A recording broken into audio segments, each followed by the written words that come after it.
We're going to try this again. Welcome to this Friday live edition of the Certified Badass Online Marketing Podcast. I'm your host, Bobby Klink, and I'm excited for today's episode because I'm going to be talking about something that, it generated a heck of a lot of interest, of discussion, etc. And it's something kind of tied to something I've been talking about for a while now, but yesterday I posted something, and I'll talk about that in a second, that actually led to a great discussion. And what I'm going to be talking about today is that the biggest limiting belief that is stopping so many of us from building the business we want is that our products are so different that we have to use a launch to sell them.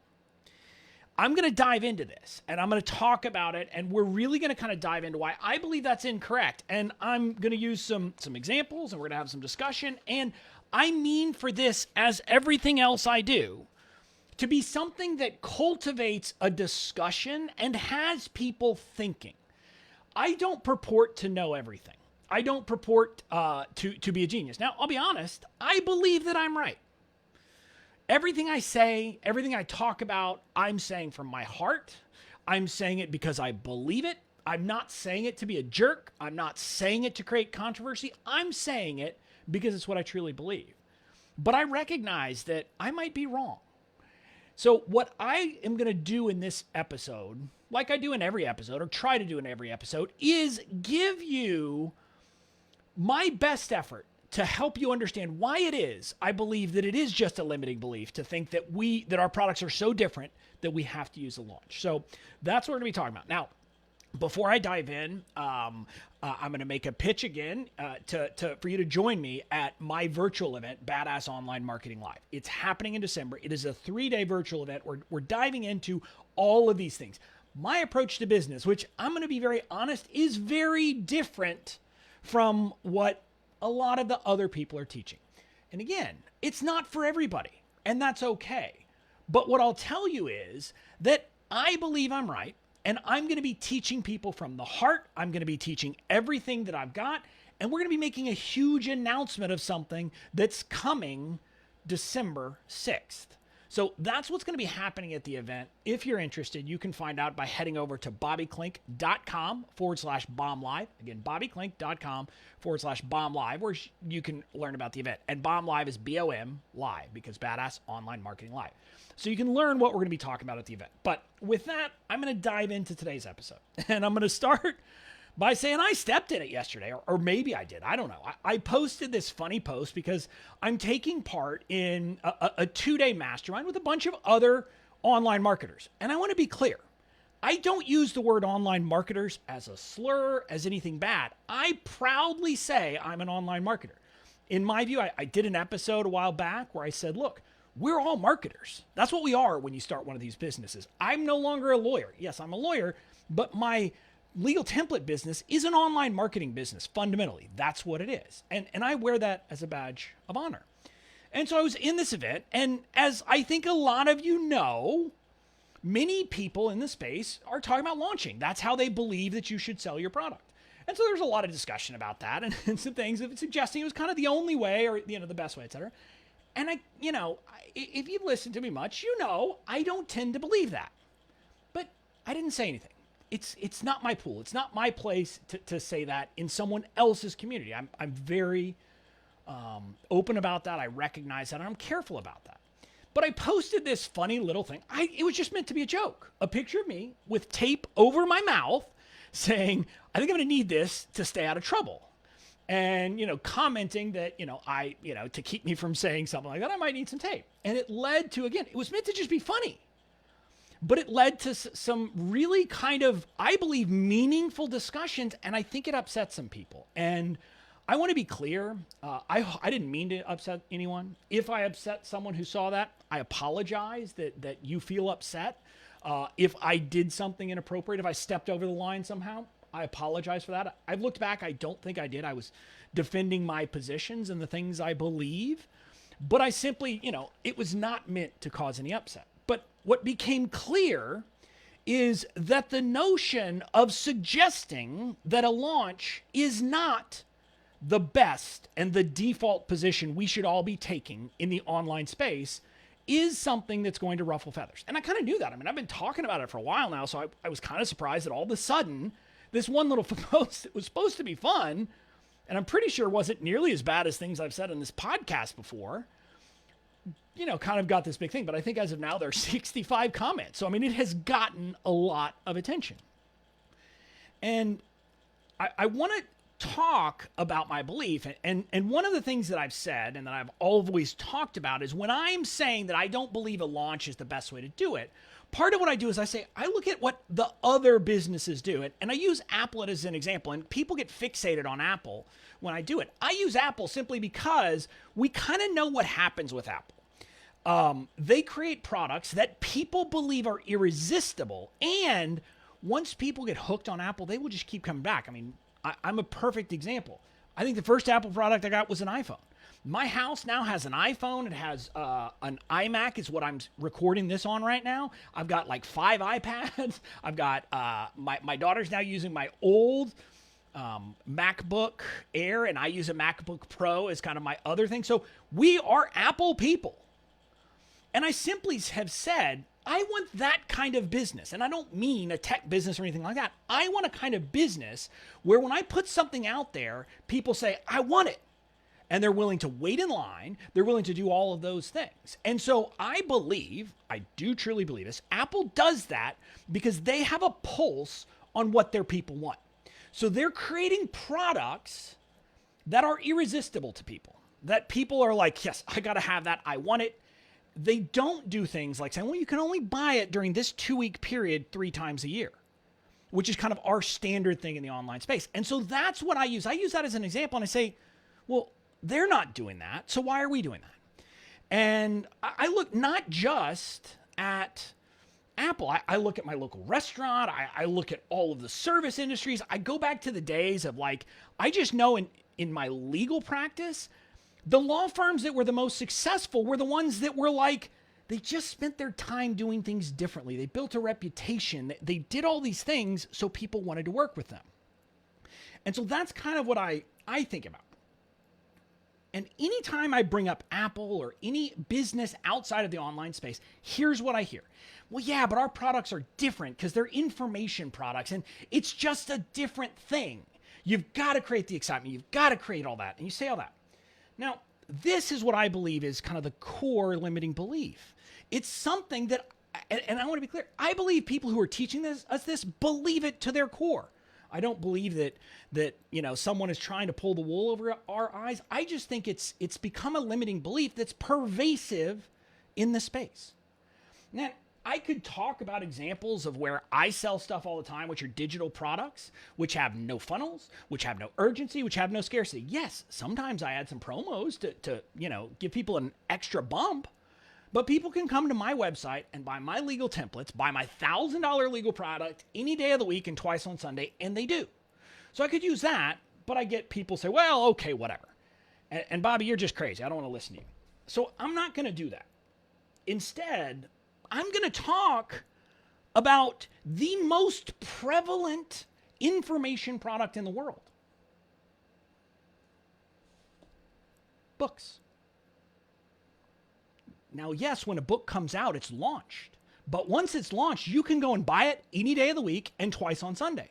I'm holding a book here by Shakespeare. Now, I personally don't like Shakespeare, but I don't need urgency to buy Shakespeare.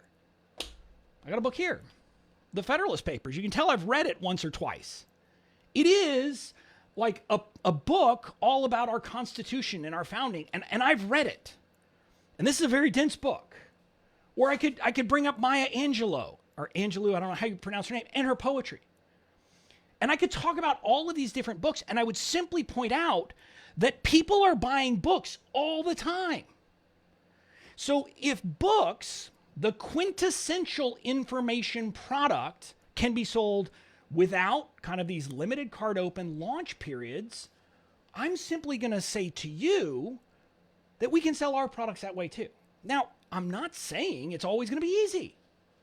I'm not saying that, we're all going to be Shakespeare. We're not. I openly admit I am not Shakespeare. I'm not Stephen King. I'm none of those things.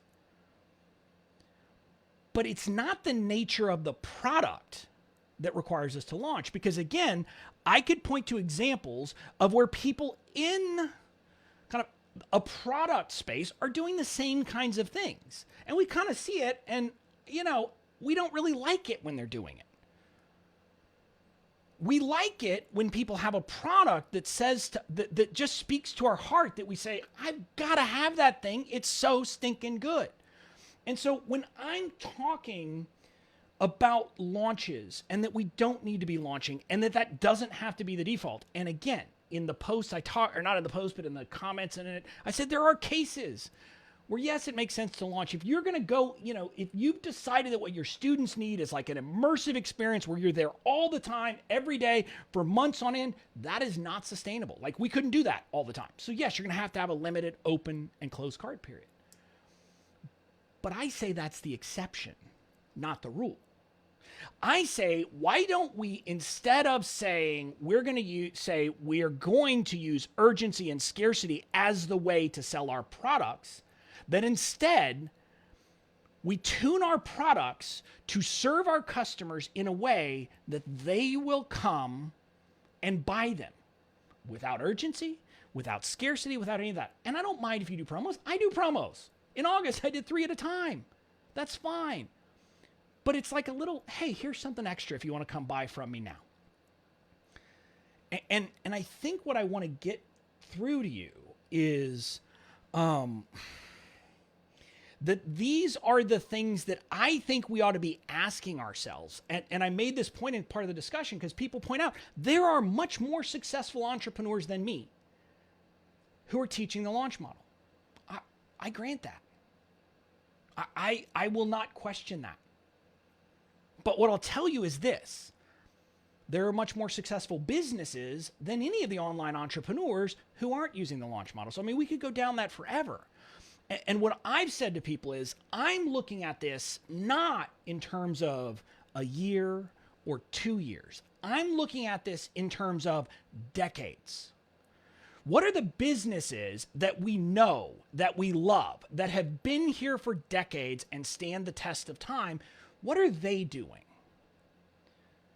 That's the question I ask myself. That's the question I look at when I'm trying to say, how should I market online? Because to me, marketing online is just another way to market. It's a different channel of marketing. And what I guess I want to say is, I was at least very happy that in this post, and I've heard this from a lot of people who come from business and marketing backgrounds and have worked in those things, say to me, thank you for saying this, because they feel like they're kind of crazy when they come into this online space, because they're like, well, we're not, like, literally, this is not what I was taught about marketing. And I'm just going to say, I don't think we should leave fundamental principles of marketing at the door when we enter the online space. And so I'm always going to be looking more broadly. I'm always going to be looking at, what are the Apples of the world doing? What are the General Electrics of the world? Again, a non-sexy business if there ever was one. But I'm going to be looking at them to see what they're doing. But I'm also going to be looking at, hey, what is that really cool restaurant down the street that everybody loves? What do they do? Because I think the best marketing is the marketing that we can find from all the different places in the world and put it together in a way that makes sense for us. That's why I'm saying this. And again, I want to be clear. You can choose to launch, you can choose not to launch. And when I use the launch here, I'm really using kind of an open, closed cart where there's like limited periods during a year when people can get into it. And again, I've talked about this. If your product is akin to like a traditional course where people need to be going through it together in sync, yes, that is a place where this makes sense. I grant that, because outside of our space, I have figured out one place that uses something akin to the open and closed cart. It's universities. And that's because people are going through it in terms together, and they're studying courses together, they're doing the assignments together, etc. And so if you can look and say, hey, that's what my product is, that's what my program is, it is like a university, it is like a college course, then yes, doing a limited open cart will make sense in that context. I'm simply saying, rather than defaulting to this rule that's different than what anyone is doing outside of our space, why not default to the larger, more general practice? And again, I could talk about other reasons why I don't like launching just from a business perspective. Like, I don't want the success of my year to be based upon what happens in a few different, like 1 to 2 week periods in the year. That scares the living bejesus out of me. I'm just going to be honest with you. Now, maybe it doesn't for other people, but, I just think about, like, what happened, like, what would have happened. And again, this didn't really happen, exist back then, but, like, what would have happened if, like, you were right in the middle of a launch in the middle of, like, 9/11? And you needed that revenue to pay your bills, to do all those things. And these are the kinds of things that, like, doing it, like, separate from whether it's the best way to serve customers and all that, I don't think, from my perspective as a business, like, basically gambling my business year to year on a couple of different weeks is a good plan. I mean, I could talk about, like, I've heard of so many people who, in the middle of a launch where they are, like, putting their year to ride and they're planning on using Facebook ads, their Facebook ad account gets shut down. Look, if my Facebook ad account got shut down, it would kind of suck, but it's not going to affect my business because it's not built on this, boom, we've got to get it all at once. And again, I tell you this stuff to give you thoughts and things for you to think about. What I'll tell you is, using launches, using urgency, using scarcity, I'm not going to deny it will give you more short-term sales. That's just true, because you're going to get people in. People are going to buy based on FOMO. People are going to buy based on everything else. But I'm simply going to ask the question: if it is the best way to build a long-term business, why are people outside the online marketing space not using it? If someone can give me an answer to that, and again, I've already kind of addressed, our products aren't that much different. Our products are books. It's a new version of information. If someone can give me an answer to that, I'm willing to listen, but I haven't heard one yet. But hey, what do I know? I'm just some guy on the internet. You get to choose to listen to me or not. But I'm going to suggest to you that normal businesses build their business not based on kind of these kinds of short-term gimmicks. They build their business based on building reputation, building goodwill, building all of these things. That's how I'm going to build my business. And my call to action to my people is that I believe that is the way of the future. I believe that's the way that we should all be going in the online space if we want to succeed. And so I'm suggesting to you, because you're listening to this, that maybe you give that a try. Now, I'm going to go back to cause some more trouble today because it's what I do. But that's it. Enjoy the rest of your week and have a great weekend. I'll talk to you later.